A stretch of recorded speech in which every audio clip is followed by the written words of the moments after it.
سارے اعمال نیت سے ہیں۔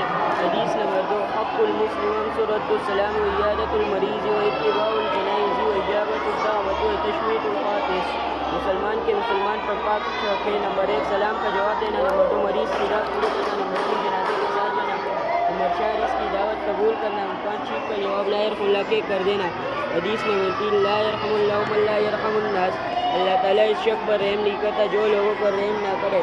حدیث نمبر 4 لا يدخل الجنت قطات، چغل کو جنت میں نہ جائے گا۔ حدیث نمبر 7 حدیث نمبر 6 الظلم ظلمات یوم القیامہ، ظلم قیامت کے روز اندھیروں کی صورت میں ہوگا۔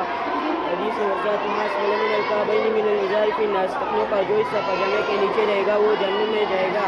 حدیث نمبر 8 المسلم وسلم المسلمون باللسان ویدی، مسلمان تو وہی ہے جس کی زبان اور ہاتھ کی سیرت سے دوسرا مسلمان محفوظ رہے۔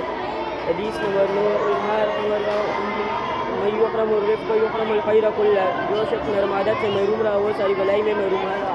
حدیث نمبر 10 لیس الشدید بالسرعۃ انما الشدید الذی لم یکن نفسه عاد العذب، پہلوان وہ شخص نہیں جو لوگوں پر پچھاڑ دے بلکہ پہلوان وہ شخص ہے جو غصے کے وقت اپنے نفس پر قابو رکھے۔ حدیث نمبر 11 اذا لم تستحق فاصنع ما شئت، جب تم حیا نہ کرو تو جو چاہے کرو۔ حدیث نمبر 12 احب الاعمال الی اللہ ادومها من قلب، اللہ کے نزدیک سب عملوں میں وہ زیادہ محبوب ہے جو دائمی ہو گرچہ تھوڑا ہو۔ حدیث نمبر 13 لا تدخل الملائکۃ بیتا فیہ کلب او تصاویر، اس گھر میں رحمت کے فرشتے نہیں آتے جس گھر میں کتا یا تصویر ہو۔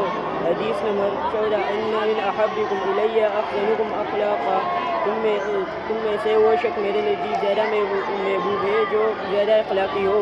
حدیث نمبر 15 الدنیا سجن المؤمن و جنت الکافر، دنیا مسلمان کے لیے قید خانہ کافر اور کافر کے لیے جنت ہے۔